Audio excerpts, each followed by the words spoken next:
are Locked On Seahawks, your daily Seattle Seahawks podcast. Part of the Locked On Podcast Network, your team every day.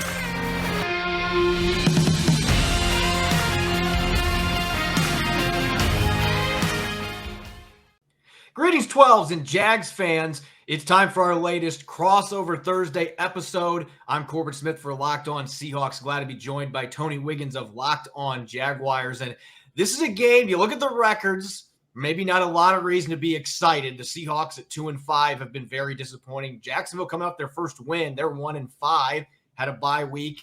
Going to be heading out to Seattle for the first time since 2013. But there's quite a bit at stake in this game because both teams realistically are still in the playoff hunt. I don't know how in Seattle's case, but only 6 teams with a winning record in the NFC. They're still in the hunt. Jacksonville's in a division that's still very much up for grabs as they can get hot. And these two teams have a lot of ties, whether it's coaches and players that have changed teams. There's a lot of former Jacksonville players on Seattle and vice versa. So this is kind of an intriguing matchup, despite the fact that the two teams both have 5 losses apiece before October flips to November. Tony, let's talk some key storylines here. Do it. Going into this matchup at Lumen Field, I'm still getting used to saying that. I want to say CenturyLink because it was that forever. But let's talk some key storylines here. Jacksonville on offense, they got the number 1 pick in this year's draft, Trevor Lawrence. I've watched the last couple games that the Jags have played and been blown away by how much better he looks than he did the first few games of the season. What have you seen from Lawrence up to this point, and how encouraged are you by the progress that Jacksonville's making offensively?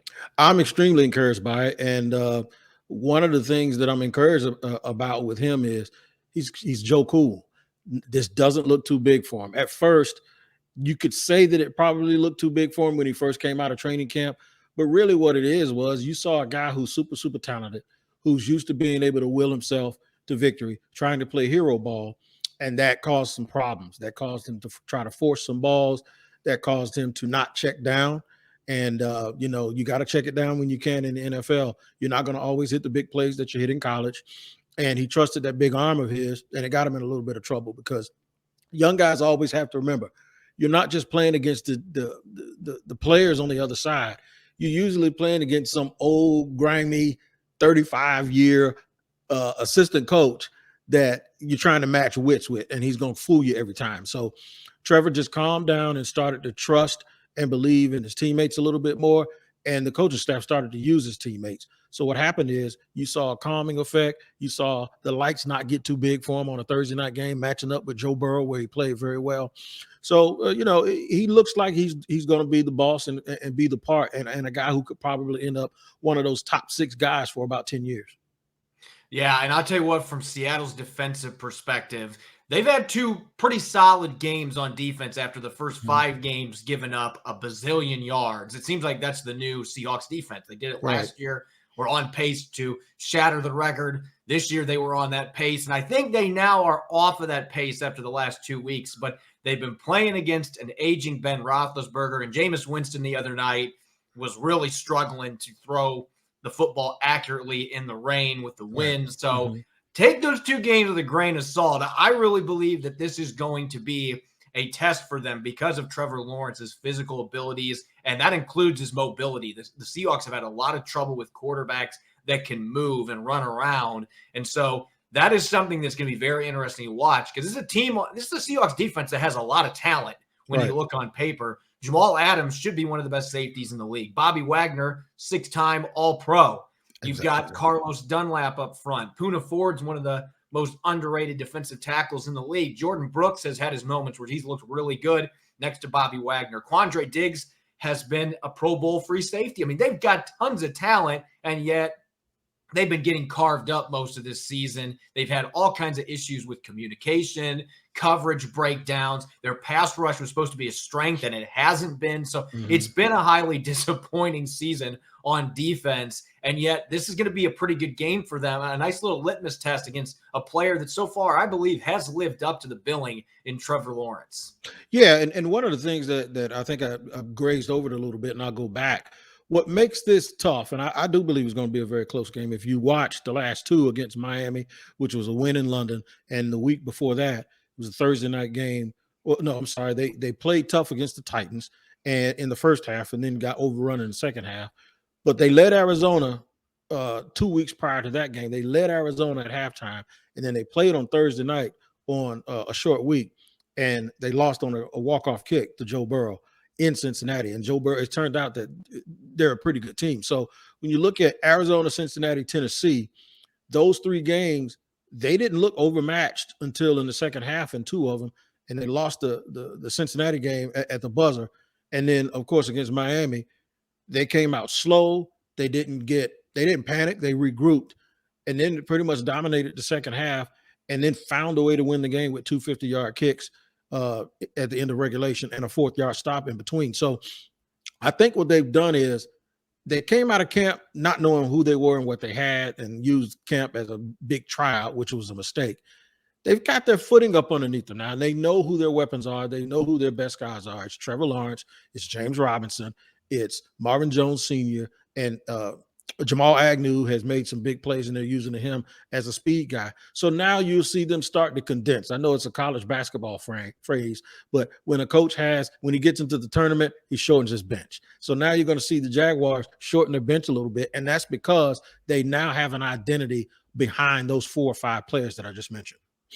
Yeah, and the Seahawks are the opposite. It feels like they don't have an identity, and part of that has been because for the first time in a decade, Russell Wilson's not taking snaps under center. Iron Man actually got injured, and so he's been out the last 2 games. He's going to miss at least this game against Jacksonville. They're hoping he'll be back after the bye. There were some reports that he might have the pin removed from his surgically repaired right middle finger this week, but Pete Carroll today kind of shot that idea down. At least he said no. He didn't give us specifics. He's been very coy about this, but they're hoping that he's going to be back in week 10.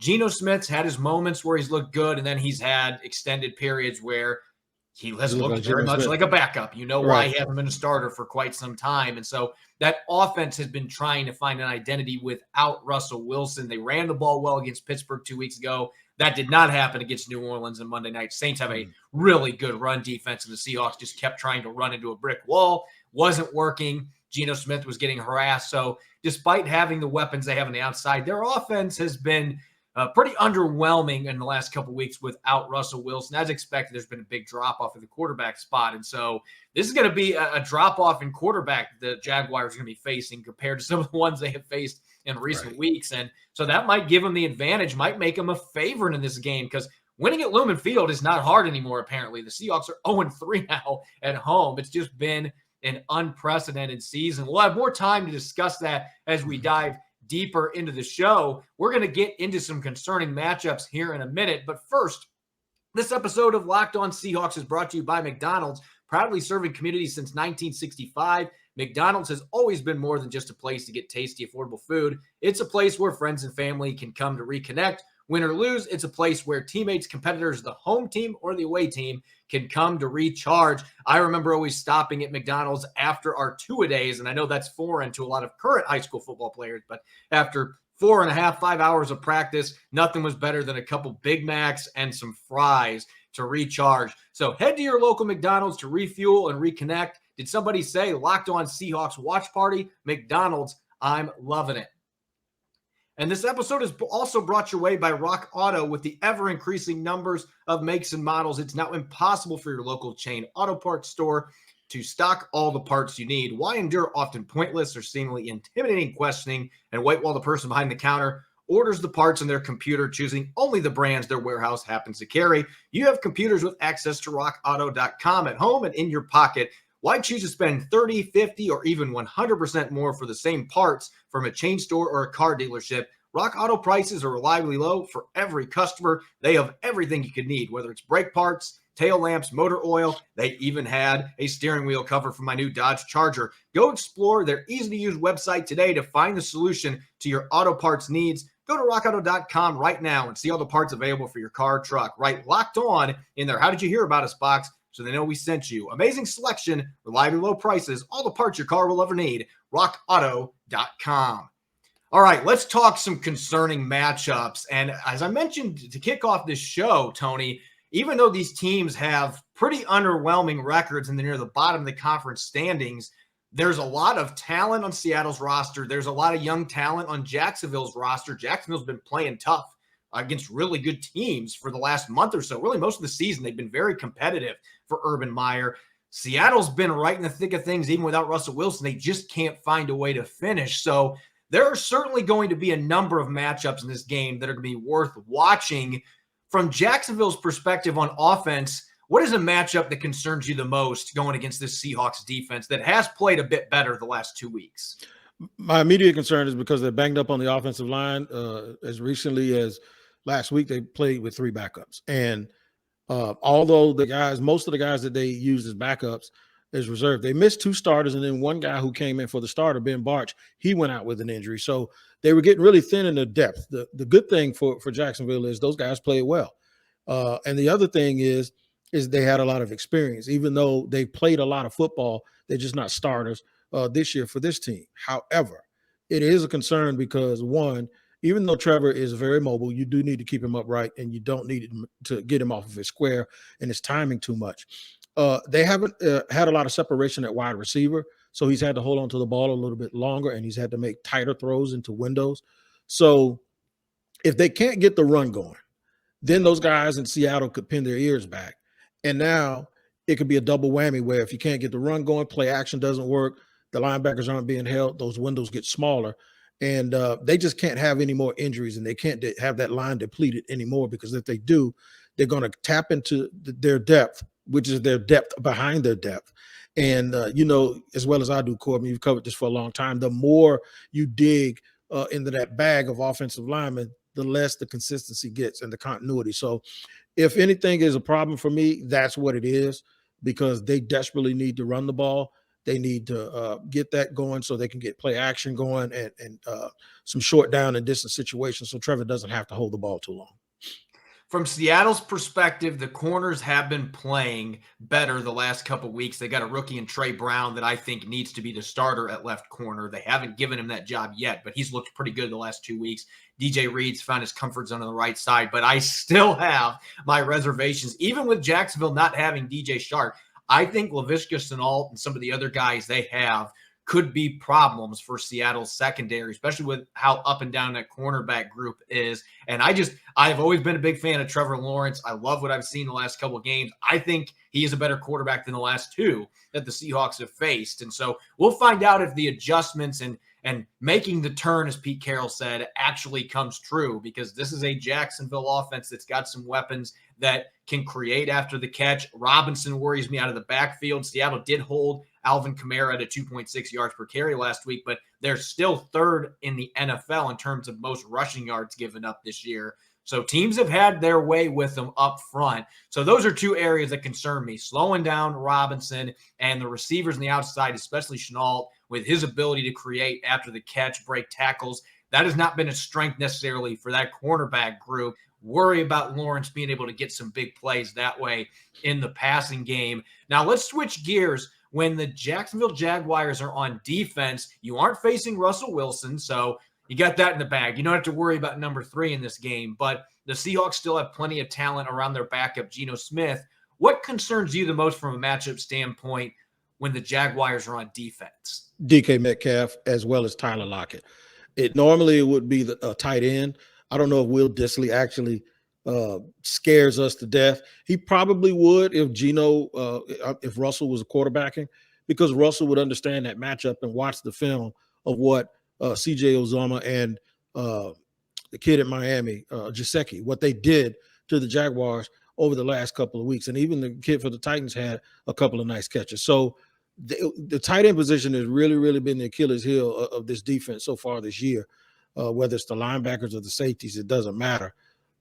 But with Gino at quarterback, I'm not as afraid of that. I go back to my original fear, which is Tyler Lockett and DJ Metcalf. And the reason why is because the corner opposite Shaq Griffin has not played well, and that's Tyson Campbell, who was injured last week, but he's coming back this week.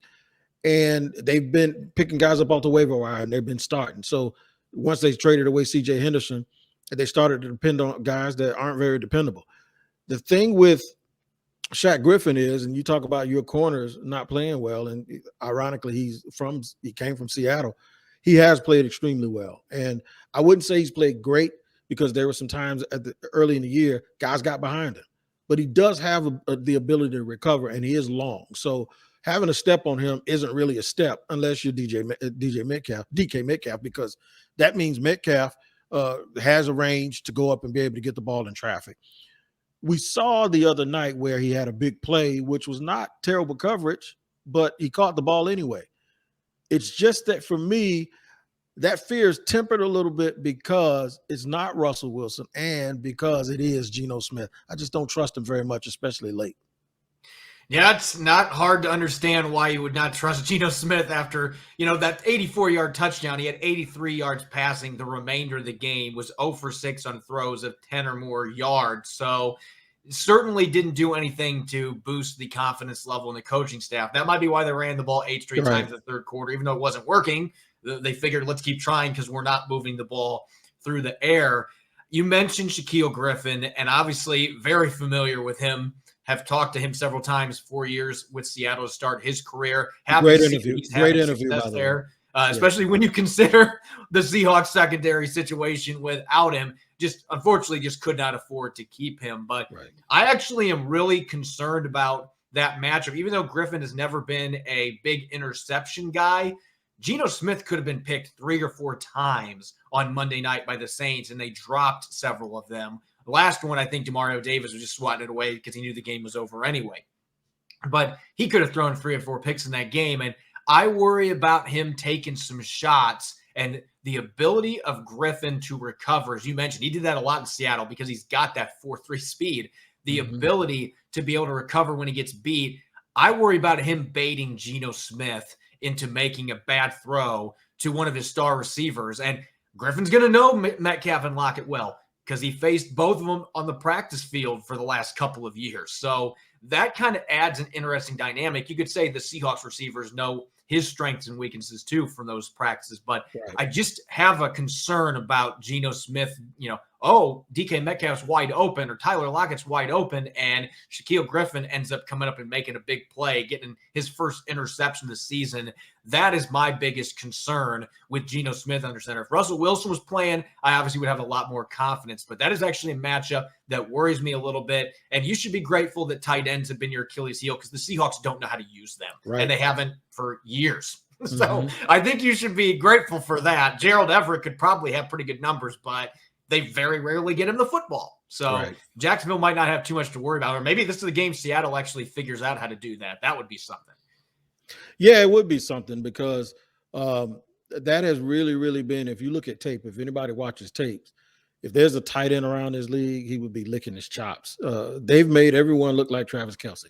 And if they're going to be good, that absolutely has to stop. Now, one area where they are solid, and it kind of works into what I consider a little bit of a weakness for you guys right now. They can stop the run, Jack. They got a couple of 330-pounders up front, and they do a really, really good job with their run fits. Joe Cullen came over from Baltimore. He was the front seven coach, obviously, in Baltimore. Now he's the defensive coordinator.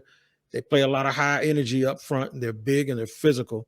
So they didn't stop Derrick Henry, but nobody does. They contained him. They contained him, and then he got tired, and then he was getting 8 yards a carry and ended up with like $120 in the game. But early on, he was not that much of a factor. I think that part of it really, really helps Jacksonville, and it's going to give them a chance to mix some things up in the A-gap to try to knock Smith off of his square a little bit. So if I'm happy about one matchup, it's the defensive line and the ability to stop the run with no Chris Carson, with not fearing play action, with Russell Wilson not being there. I think this is the thing that gives me the most confidence about Jacksonville being able to stick around in this game. Now, I am a little concerned about one thing. Seattle's lost 2 close games. Teams like that usually figure it out, that they've lost these games at the buzzer, and they've lost to teams that are probably a little bit better than Jacksonville. I almost wish they would have won the other night, because maybe they get a little loosey-goosey and lackadaisical, but it didn't happen. What are some of the other things that you're concerned with when it comes to Seattle matchup? Well, one other matchup that really does concern me, because you mentioned the D-line, and I don't know about them being able to run the ball. I mean, Steelers were a top 10 run defense, and they ran the ball really well against them 2 weeks ago. And then the Saints just stuffed pretty much everything that they tried to do with the run game. So they've just been very inconsistent. But surprisingly, Dwayne Brown has taken a big step back so far this year. And the decision not to extend him before the season's actually looking like it might have been a pretty smart choice. He's had major issues. He's tied for the league lead, giving up 5 sacks, which he only gave up 1 all of last year. So Josh Allen coming off the edge really concerns me. Gino Smith got sacked 5 times on Monday night, and about 3 or 4 of them were ones he had absolutely no business taking. Needs to get the football out. But at the same time, the offensive line wasn't doing him any favors, particularly the tackles. They might not have Brandon Shell, who re-aggravated his ankle injury that he missed 2 games with earlier this year. So, yeah, the tackles against Josh Allen and those edge rushers, that is another area that absolutely concerns me going into this game. All right, I'll tell you what, segment number 3, man, we're going to figure out some keys to victory, and we'll do that on this crossover of Locked On Seahawks and Locked On Jaguars in just a second. After I tell you guys about betonline.ag, betonline.ag is back and better than ever with the new web interface for the start of basketball season.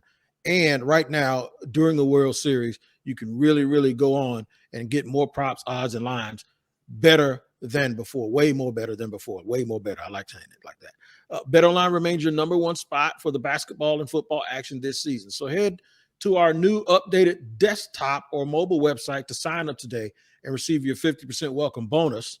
That's right, on your first deposit. Just use our promo code Locked On to receive your bonus. From BetOnline, you get football action, baseball action, basketball action, UFC, even your favorite Vegas casino games. So don't wait to take advantage of all the amazing offers available for the 2021 season. BetOnline is the fastest and the easiest way to bet on all of your favorite sports. The promo code is Locked On for a 50% welcome bonus, because BetOnline is where the game starts.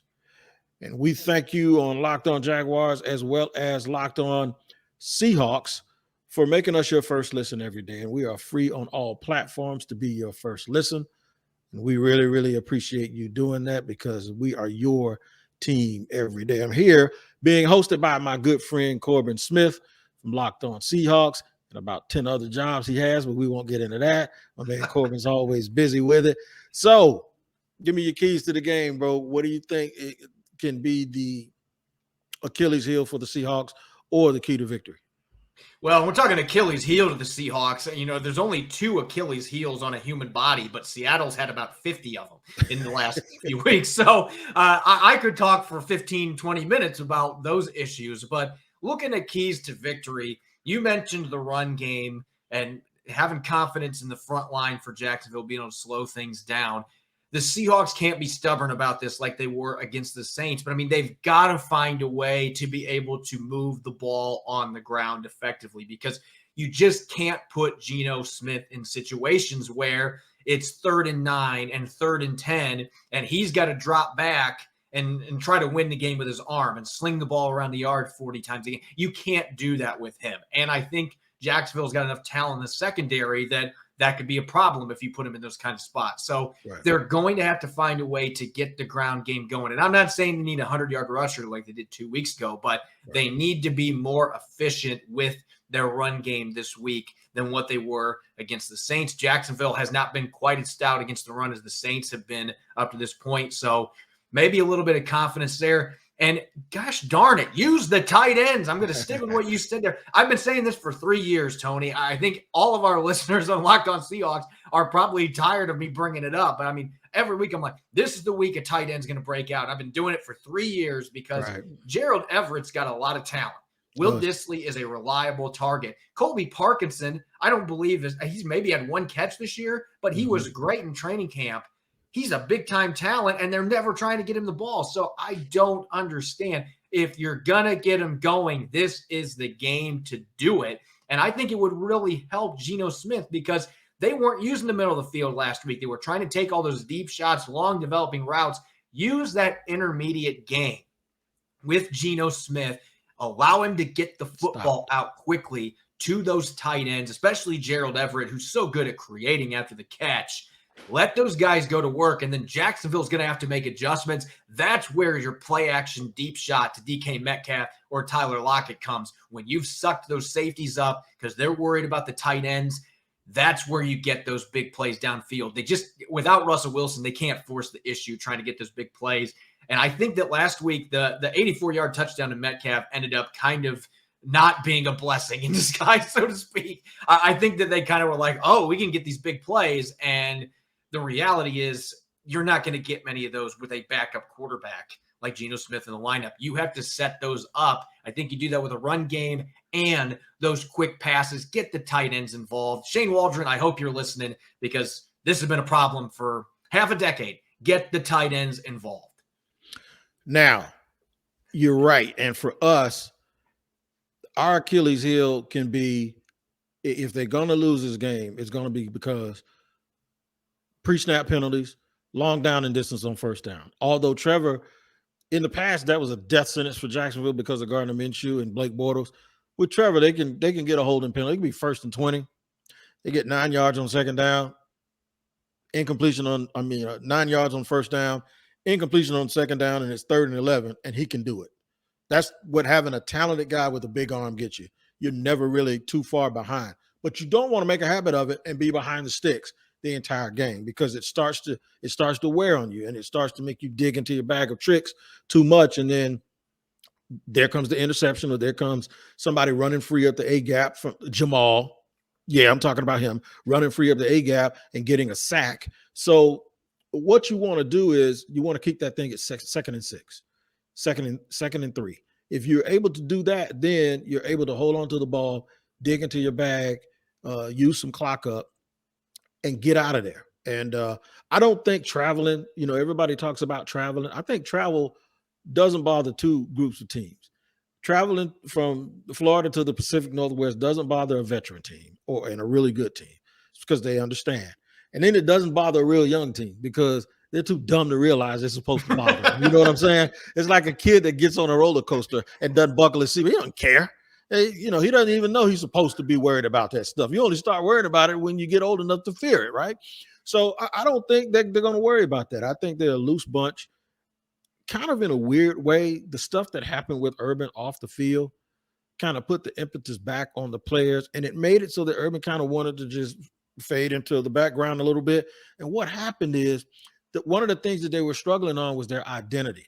And it felt like between Urban wanting to run what he ran in college and Darrell Bevel wanting to try to implement it and make it all work, the analogy I've been given, it felt like they were eating fried chicken and ice cream on the same plate, which I like them both. I like them separate. It just doesn't work when you try to do it together. And it feels like what happened was Urban humbled himself a little bit, needed other guys to do stuff, and then in the process probably found out, I can really trust these guys. And it seems as if it's galvanized this team because everybody was asking them all of these questions.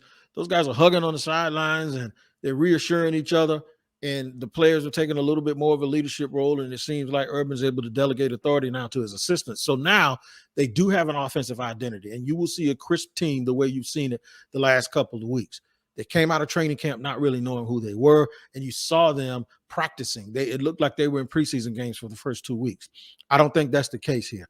I actually am going to stand here right now and pick them to win this game because I honestly believe, I don't think they're a great team. I don't think they're a playoff team, but I did come into the season thinking they win 6 or 7 games and be competitive in 2 or 3 more.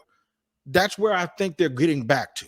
And they got off to a little bit of a slow start, Corbin, but I think their Achilles heel is not as big as the probability that they're going to be able to find themselves a little bit on this trip and win this game. And really, it's really because of Gino Smith.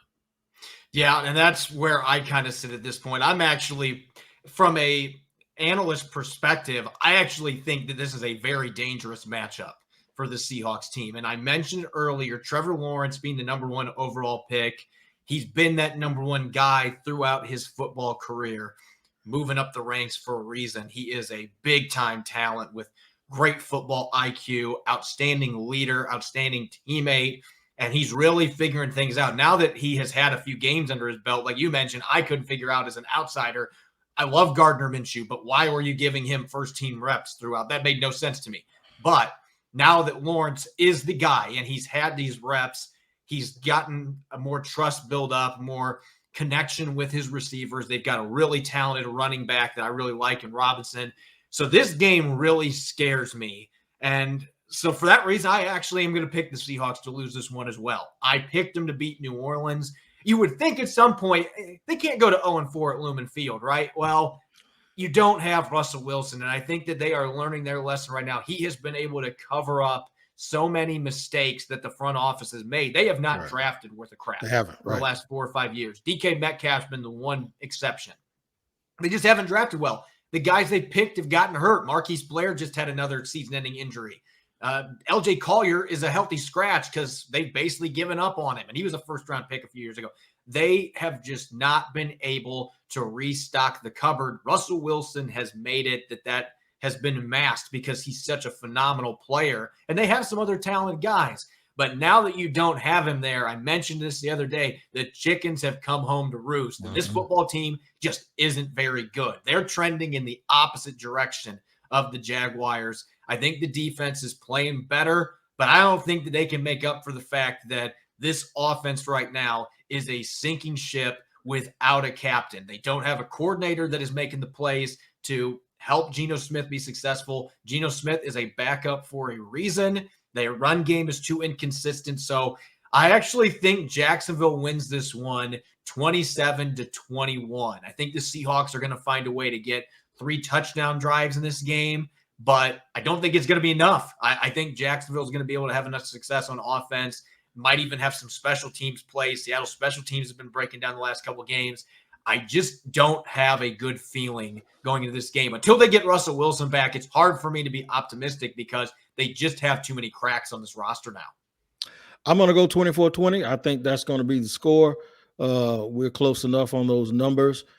I don't do the analytics, but I can tell you who does. That is Brian Peacock. He loves those numbers and loves those analytics and can break that down with you on the Peacock and Williamson podcast. And Williamson, by the way, used to be an NFL scout. So he can tell you all the things you need to know about those Seahawks bad drafts and why they had not worked. So you can check out the Peacock and Williamson podcast and make that your second listen of the day and find that wherever you get your podcast and make sure you describe. It's been fun. It's been good to cross over. We're probably almost the two guys that are farthest away from each other.